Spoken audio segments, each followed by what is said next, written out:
औज़ुबिल्लाहि मिनश्शैतानिर्रजीम बिस्मिल्लाहिर्रहमानिर्रहीम। अस्सलामु अलैकुम वरहमतुल्लाहि वबरकातुहू। अब्दुल्ला बिन मुबारक एक अजीम स्कॉलर और एक इंतहाई मुतवाज़न मिसाली शख्सियत के मालिक थे। आज मैं आपको अब्दुल्ला बिन मुबारक और उनके सफ़र के साथियों का कुछ हाल सुनाऊंगी। इब्ने मुबारक को हरम पाक की ज़ियारत का इंतहाई शौक़ था। हर साल हज के लिए तशरीफ़ ले जाते। जब आप हज के लिए इरादा फरमाते तो बहुत से लोग आपके साथ हो लेते कि इनको एक खुदा रसीदा की रफ़ाक़त हासिल रह सके, और आप खुशी खुशी सबको अपने साथ ले लेते। रास्ते में सिर्फ़ अपने ही खाने पीने का इंतज़ाम न फरमाते बल्कि सारे रफ़क़ाए सफ़र के लिए इंतज़ाम करते। एक साल जब आप हज के लिए जा रहे थे तो लोगों ने देखा कि 2 ऊँटों पर तो सिर्फ़ भुने हुए मुर्ग़ लदे हुए हैं। जो लोग भी आपके हमरा जाने के लिए आते, इनसे आप फरमाते कि अपनी अपनी रकमें मेरे पास जमा करा दो।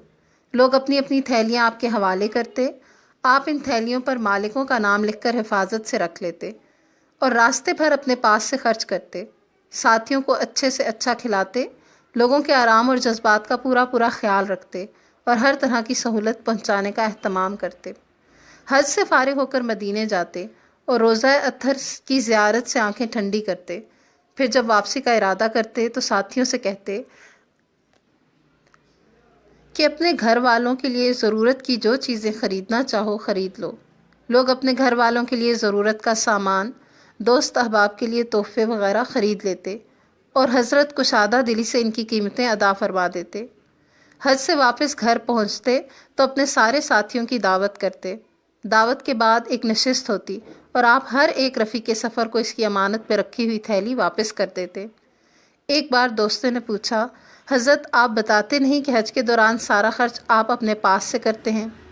फरमाया, अगर मैं पहले से अपने साथियों को ये बात बता दूं कि तुम्हारी रकमें महफूज रहेंगी और मैं अपने पास से हर तरह का खर्च करूंगा, तो कौन आसानी से तैयार होगा कि रास्ते में मेरी रकम से खाए और मेरी ही रकम से अपने घर वालों और दोस्तों के लिए सब कुछ खरीदे।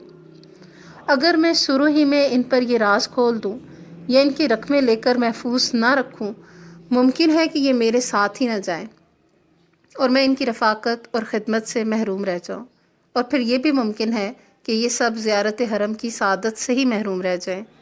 इस बहाने मुझे मौका मिल जाता है कि मैं अल्लाह और रसूल सल्लल्लाहु अलैहि वसल्लम के मेहमानों की कुछ तवाज़ो कर लेता हूँ और अपना माल खर्च करने की सादत पा लेता हूँ।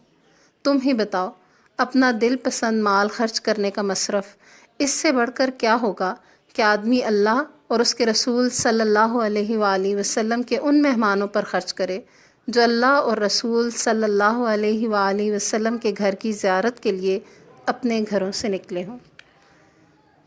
जज़ाकल्लाहु खैर। वस्सलामु अलैकुम वरहमतुल्लाहि वबरकातुहू।